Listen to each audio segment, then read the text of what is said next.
Hello and welcome back to Wellywood Wargaming. My name is Damon and in this episode I'm going to be doing another Black Library novel review or book review.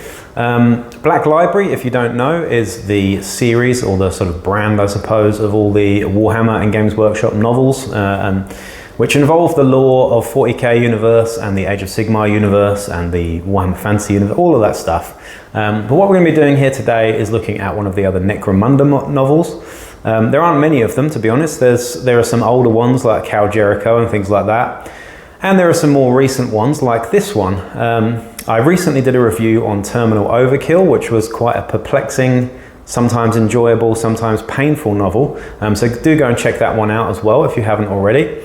But if you are a reader like me, an avid reader, and you spend lots of time like me over Christmas on the beach reading books, which is what I did here in Australia, then you will have read lots of books as well. So I'd really like to explore more book reviews, and I've read an awful lot of Black Library novels over the years, since I was a kid, in fact, before it was actually called Black Library, I suppose. Starting, I think, with Conrad and Shadowbreed and books like that, but we're going back a bit there. Anyway, I'm getting off topic a little bit here. We're going to be exploring one of the newer Necromunda novels here, based in the Underhive, and this one is called Road to Redemption. Now, I'm not going to give you the entire breakdown of the story, but in contrast to the previous one I did, Terminal Overkill, this book is somewhat different. From the off, it's a very, very, very simple, very sort of basic story. It's entertaining, it's fast, it's got lots of action, but it is incredibly silly as well, and sometimes seems very childish, I'll be honest. Now, before I really get into this, I just want to say, obviously, a disclaimer, there will be spoilers in this. So if you haven't read this book, then maybe close your ears. If you have read it, I'd really like to know if you agree with some of my thoughts and feelings and opinions on this book, because I think I do have some strong opinions on this book, and I really don't want to come across as offending anybody by saying any of my views. They are my own views. Of course, like any of my videos, they are personal and from my own standpoint. So if you're offended by that, then so be it, choose not to be. But yeah, this is an interesting book. So anyway, we're going to get into it. The first things first is the main character, who's named Zeke. So Zeke, he starts off having a little bit of a dream, I suppose, and he wakes up to the smell of smoke. Now, Zeke has been in exile from House Cawdor for the last 10-15 years or so, and he's living with an Orlok family, a father and mother of 2 children called Essie and Donnell. Now, he's been outcast for so long that he has lost his faith, I suppose, forgotten his faith, and he's forgotten his fighting skills and prowess as well. But you don't really know why he's been outcast by House Cawdor until sort of later on through the book. Anyway, he wakes up and the entire settlement that he's been living in for the last 10 to 15 years has burnt to the ground, everybody's dead, and the kids are missing. So Zeke immediately thinks that the kids can't be dead, so they must have either escaped and run off, or they have been, held captive by somebody. So Zeke heads off. He falls asleep naturally after a long journey through deep into the hive, or the Underhive, should I say, and he wakes up with a knife to his throat. Now, the person who has the knife to his throat is a Delac gang member, or an ex-Delac gang member perhaps, but this Delac gang member is very much, very obviously, Delac has the trench coat and the the eye goggles and whatnot, the bald head and everything, and of course is very much non-binary, doesn't have a sort of defined gender in the story as well. And that's to be expected, I suppose, with House Delac. You never really know what's going on with them at all. So you don't find out the sort of actual gender of this character here at all. And it seems that gender is one of those things, certainly in the Delac lore, that is very fluid indeed.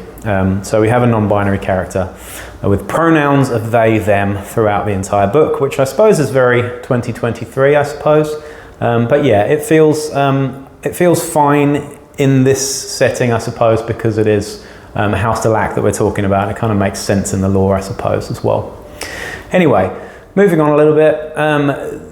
So the knife is to his throat, and they have a little bit of a Mexican standoff, and we realize that the Delac gang member's sibling has also gone missing, and the Delac knows that a slaver entourage may have taken them captive. So immediately Zeke teams up with the Stalak and they find the slaver entourage and they set free all the slaves, finding the Delac sibling in the process, and of course killing all of the slavers instantly as Zeke discovers his gunfighting prowess with his 2 auto pistols.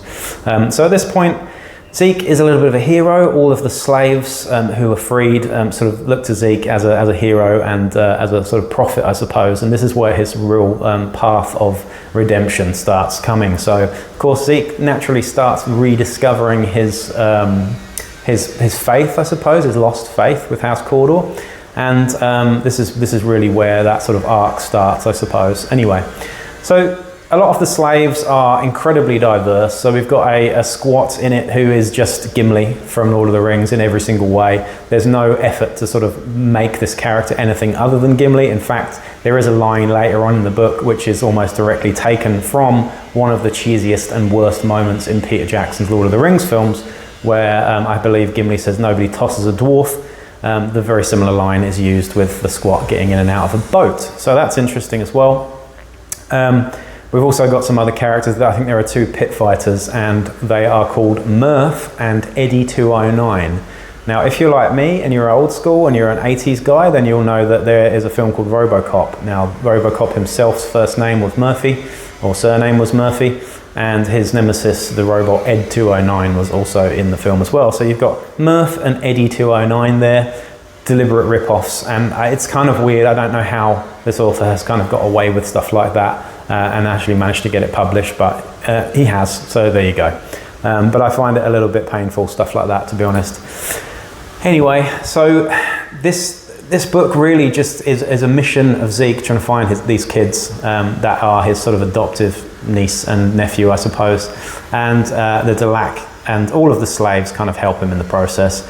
This merry band of basically just fucking hipsters, which is what they are, this merry band of hipsters, arrive at another settlement. The settlement's like, hey, help, our kids have gone missing too. Surprise, surprise. It's like a video game story, actually. And of course, this merry band of dickheads all go off and fight against some mutants. And some scavies, basically, which is kind of cool in a way. And there's a scavy king and there's a huge giant rat that they worship, and Zeke takes all those guys out as well, further making the local settlement and all his followers even more, even more fierce in their belief of him being their sort of prophet and savior, I suppose. Anyway, the kids aren't found at this point, and then we hear whispers of a redemptionist leader who Zeke and everybody believes to have stolen these kids, and this is where we sort of find there's a bit of a backstory and a bit of a sort of twist to the tale. Anyway, Zeke and his merry band of dickheads go off and eventually confront, towards the end of the book, they eventually confront the redemptionists, and there's a big twist in it as well. And it's all very sort of contrived, and it's a very, very predictable novel. I'm actually not going to go any further with the stuff that's in the book. I'm just going to give you a sort of overview of how I found this book. Now, I did actually really enjoy it. It was quite refreshing because it's almost like an 80s action movie, except unfortunately a lot of the 80s sort of tropes and stuff have been replaced by modern political almost wokeness in a way, and it's hard to sort of say that because I know I don't want people to think that I'm something that I'm not here, but I'm all in for inclusivity in most things. But when it feels like it's deliberately forced, that's when it just becomes a bit uncomfortable and a bit disingenuous, I suppose. And I'd like people who have read this book to sort of chime in on this and tell me what they think, because I just feel like the grim darkness of the 40k universe is probably not a very nice place. It's full of racists, it's full of horrible people, it's full of incredibly xenophobic shit and all sorts of stuff like that. But this book seems to transport modern day thoughts and opinions and feelings and put it in the grimdark universe, and it feels out of place. It really does. It feels like a desperate sort of clutch to try and appease a lot of people that might want to read this. Now, again, this book does feel despite its violence and stuff, it does feel a little bit childish. It also feels a little bit immature. There isn't a maturity to the writing like you've got with someone like Dan Abnett. Of course, I'm going to say Dan Abnett a lot because he's my hero, but the book does feel a little bit childish, and it does feel a bit too simple. It doesn't, and no disrespect to the author here, but it doesn't feel like this is written by an experienced author, or a particularly experienced author anyway. The writing is just very simple and very basic. Now, there's nothing wrong with that. If you want a really simple, basic story with nothing, no thought really, it's kind of eye candy. It's kind of like watching the Avatar films or something. There's very little substance there, but there's a lot of eye candy. That's kind of what you're getting with this book. There's lots of action, there's lots of fun, there's loads of Necromunda stuff in that's really cool, but there is this sort of underlying current of sort of almost political stuff that's kind of put in, and I really do feel like it just doesn't quite fit in this particular novel. Some of it does, some of it doesn't, but there is a definite effort to do that, I think, in this book. Anyway, that's my sort of 2 cents on the book Road to Redemption. Should you buy it? Should you read it? I think if you're into Necromunda and you're really into the lore and stuff, then you will either love this book or hate it. I didn't hate it, if I'm honest, but I certainly didn't love it. I'm on more of the side of dislike than I am of like. I found it too simple for me, and a little bit too. I could predict the ending by the end of the first act, to be quite honest, and it did play out the way I thought it was going to. I won't spoil it for you there, but you'll see what I mean if you turn the first page. You'll be like, yep, I kind of know exactly what this book's got in it. But it is a strange one, and I'm enjoying doing these book reviews, I must say. The last one, Terminal Overkill, was incredibly perplexing. Like I said, it had an excellent beginning and then a terrible end. This one, however, is pretty bad all the way through. Let's be honest, it's pretty bad all the way through. The same thing happens 3 or 4 times. You know, they move to a settlement, they rescue some people, they move to another settlement, they rescue some people, they move to another settlement, they rescue some people, and then the end. The end is redemption, I suppose. So it's not the best Necromunda novel. In fact, so far, I think it's my least favorite Necromunda novel. But I still enjoyed bits of it, and I still enjoyed reading it on the whole.